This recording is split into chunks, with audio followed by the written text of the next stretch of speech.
What's up, everybody? Breaking news. Bloody Beaumont. The entire federal prison system has been placed on a nationwide lockdown after 2 inmates were killed and 2 others were injured Monday during a fight involving gang members at a federal penitentiary in Texas. MS-13 gang members, Andrew Pineda, 34, and Guillermo Rojas, 54, were pronounced dead at a local hospital after the melee at USP Beaumont, a federal prison in Beaumont, Texas. Many of you have heard the names: Bloody Beaumont, the Thunderdome. Numerous people have been killed at this prison. Their blood left on the razor wire. When something like this happens, sometimes there's a national lockdown. And that's exactly what the Bureau of Prisons did. They locked down all 122 of its institutions across the U.S. because they are fearful that there could be potential retaliation and concerned violence could spread to other facilities.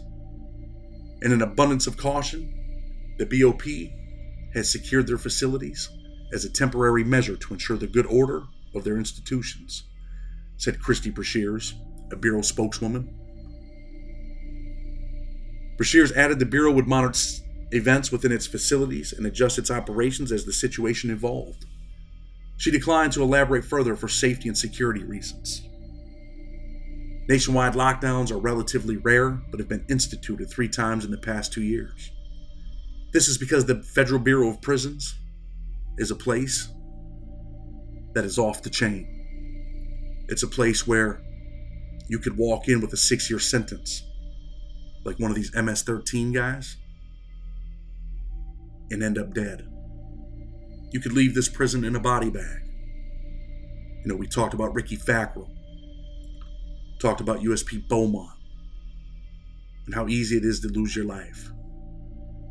The Federal Bureau of Prisons implemented the measure after the insurrection at the U.S. Capitol on January 6, 2021, and shortly before the inauguration of President Joe Biden later that month. It also locked down the system in April 2020 as coronavirus cases began skyrocketing in prisons nationwide. I was in prison for the COVID lockdown, the national lockdown. Definitely don't want to be there when they lock things down either. Not a fun place to be. Monday's brawl began around 11:30 a.m., where guards observed multiple inmates fighting, according to the Bureau of Prisons. The fatal clash involved members of the violent MS-13 street gang. 2 people familiar with the matter told the Associated Press on a condition of anonymity. Rojas was serving a 38-year sentence for carjacking and interfering with interstate commerce. Pineda had been sentenced to a term of more than 6 years on a racketeering charge and had been held at the prison since last February. Both men had been involved in previous clashes behind bars, the court records show. Rojas was involved in stabbings at a federal penitentiary in Pennsylvania in 1996 and a federal penitentiary in Colorado in 2007. Rojas had no problem using that knife. But now, like they say, live by the sword, die by the sword. Pineda was described in court documents as a member of a prison gang known as the Mexican Mafia, while an inmate in a Los Angeles County jail in 2015. Pineda carried out orders to assault inmates who disrespected the gang, prosecutors said. Monday's attack is just the latest example of serious violence within the beleaguered Federal Bureau of Prisons. The agency has struggled through a multitude of crises in recent years, including widespread staffing shortages, serious employee misconduct, and a series of escapes and deaths. During a nationwide lockdown, inmates are kept in their cells most of the day, and visitation is canceled. Because of a spike in coronavirus cases in federal prisons, social visits at nearly every facility had already been canceled. There have been a number of serious security issues within the federal prison system in the last few months, including several inmate deaths and stabbings. The Justice Department announced this month that the agency's director, Michael Carvajal, was resigning from his position amid increased scrutiny over his leadership and in the wake of the Associated Press reporting that uncovered widespread corruption, misconduct, and other problems at the agency. You see, that's what the Federal Bureau of Prisons wants to do. They want you to believe that it's everybody else's fault. We're going to fire this guy. We're going to force him to resign. and then all of our problems will be fixed. All a joke. This is the place where they will send you. This is a place where you could easily lose your life. The AP reported in June that security at the complex, which houses 1,372 male inmates, is so lax that the local law enforcement officials privately joked about its seemingly open-door policy. Wasn't always that way. In November 2007, 2 Beaumont inmates stabbed another inmate to death on the penitentiary special housing unit after they broke free from handcuffs, shanked 2 correctional officers who were escorting them to their cells, and stole cell keys. They were convicted and sentenced to death. A few months later, in February 2008, a Beaumont inmate was strangled to death in his cell by 2 other inmates. One of them, the co-founder of the prison gang, Dead Men Incorporated. Beaumont. The Federal Bureau of Prisons. Definitely not a place you want to be. Why did this break out? What happened? Nobody truly knows yet. But let's go back to USP Lee. A short time ago, January 18, 2020, an article by the Associated Press. The Federal Bureau of Prisons is moving some MS-13 gang members in its custody into more restricted housing at certain high-security facilities across the U.S. after a gang stabbing in a Virginia prison. 2 people familiar with the matter told the Associated Press on Saturday. A brawl broke out Wednesday at the prison known as USP Lee between the MS-13 leader and a fellow inmate associated with the Mexican Mafia. And the gang member was stabbed, the people said. The Bureau of Prisons said in a statement that the inmate was injured but survived the attack. No one else was injured, the agency said. Fearing retaliation, officials have started moving some MS-13 inmates into more secure units at the 6 federal high-security prisons, the people said. It was unclear how many inmates were restricted or how long they'd be separated from the general population. Not too long ago, I read court papers about what had happened between the MS-13 and the Mexican Mafia. At one facility in Florida, at least a dozen MS-13 members were placed in the special housing unit. Visitation at both USP Lee, the abbreviated name of the U.S. Penitentiary, and another prison, USP Big Sandy in Kentucky, was canceled as a result of that fight. National lockdowns, right? Whenever 2 gangs clash, and we're not sure exactly who it was, but my hypothesis is, or my educated guess, was between the MS-13 and the Mexican Mafia with the Southsiders behind them. Beaumont. 2 federal inmates convicted of killing another inmate at Beaumont Prison in the Eastern District of Texas were sentenced to death today. Attorney General Jeff Sessions, Acting Assistant Attorney General John P. Cronin of the U.S. Department of Criminal Justice Division, and U.S. Attorney Joseph D. Brown for the Eastern District of Texas made the announcement. Ricky Fackrell, 34, of Vernal, Utah, and Christopher Kramer, 36, of Ogden, Utah, were indicted by a federal grand jury on March 3, 2016, and charged with murder and conspiracy to commit murder. They were both convicted by a federal jury of murder in the first degree on May 9th, following just 6 days of trial. Today, after about 8 hours of deliberation, the jury in Beaumont sentenced both Fackrell and Kramer to death. Judge Crone immediately sentenced the defendants accordingly. You don't want your blood left on the razor wire. And this didn't just start. Beaumont, Texas. It's been known as the Thunderdome, Bloody Beaumont. And here's an article from one of my fellow writers at the Criminal Legal News, or Prisoners Legal News. Located in East Texas, the Federal Correctional Complex, FCC, at Beaumont is made up of a trio of federal prisons that are home to 5,667 prisoners. These prisons are run by the Bureau of Prisons, which is the federal arm of the U.S. prison system and an agency of the Department of Justice. The BOP oversees more than 150,000 U.S. prisoners. 21,408 of them are imprisoned in Texas. It is normally the failings of the private prison industry that receive the most attention. But by taking a closer look at the federally managed Beaumont complex, a number of questions are raised regarding the management in federal prisons.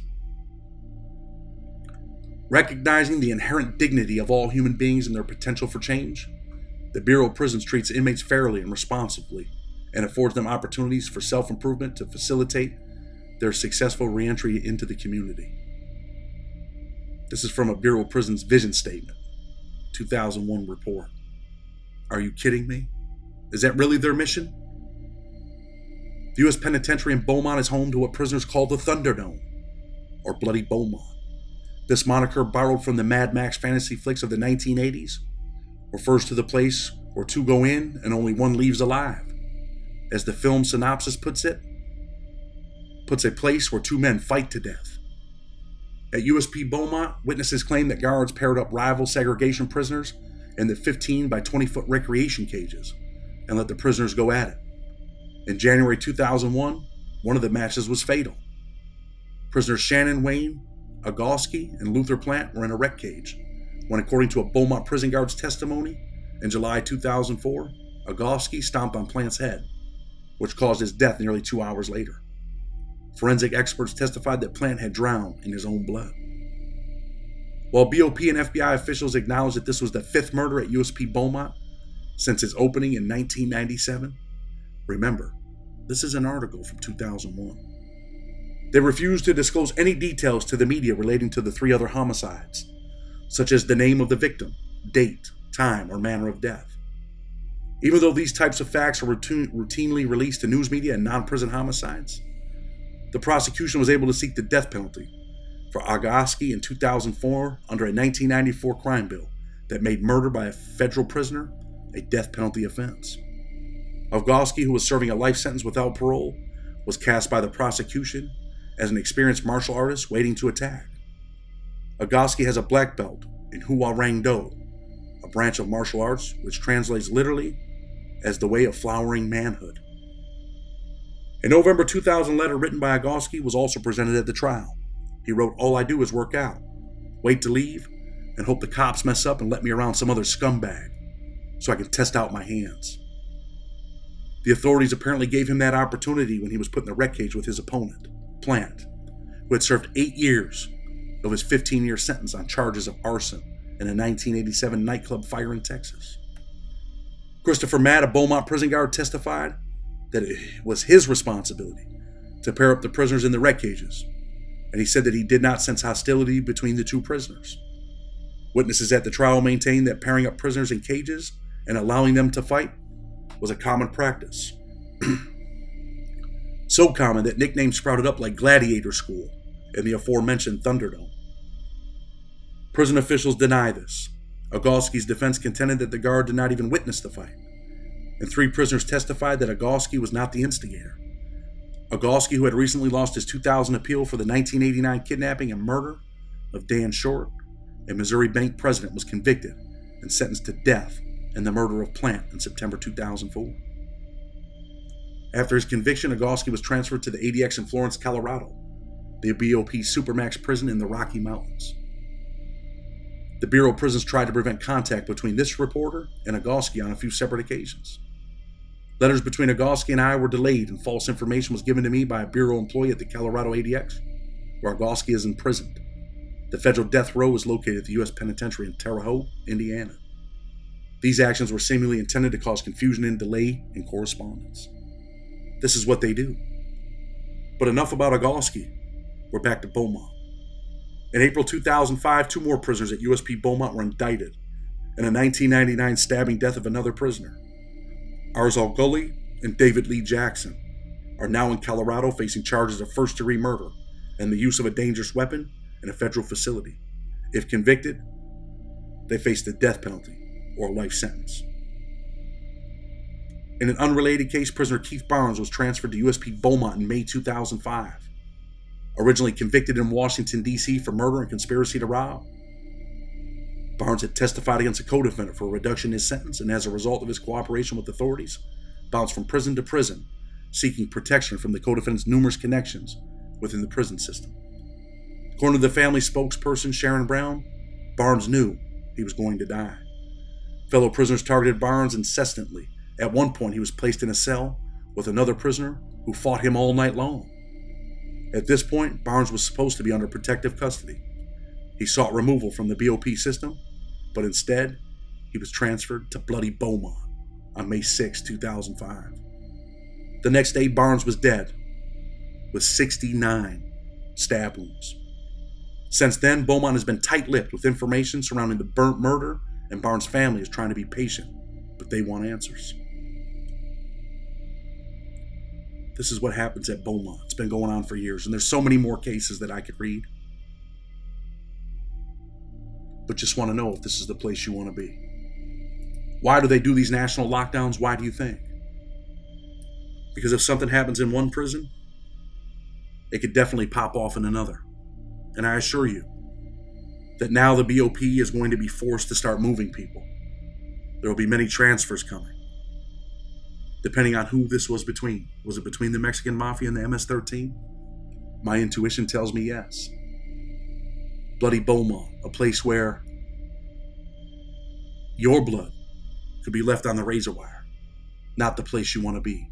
Not the place you want to live. Could you imagine having a 6-year sentence? And now you're stabbed? And perhaps while he was being stabbed, he was thinking, damn, man, this dude's hitting me good. He's trying to fight back. But in his mind, this young man was probably thinking, you know what? This is it. This is it. This is where my life is going to end. For my people, for my gang. This is it. It's all over with. Bloody Beaumont. Rojas' 38-year sentence seemed like he's been down a long time, didn't know if he made it home and came back. But definitely a man that wasn't afraid to use that knife. All over with now. Kind of like that movie, Carlito's Way. Remember when he was talking to when he was laying on the ground and he was dying, he said, what was her name? Jenny, right? It's all over now. Probably laying there looking up at the ceiling, fluorescent lights. And he knew it was all over now. Blood on the Razor Wire TV.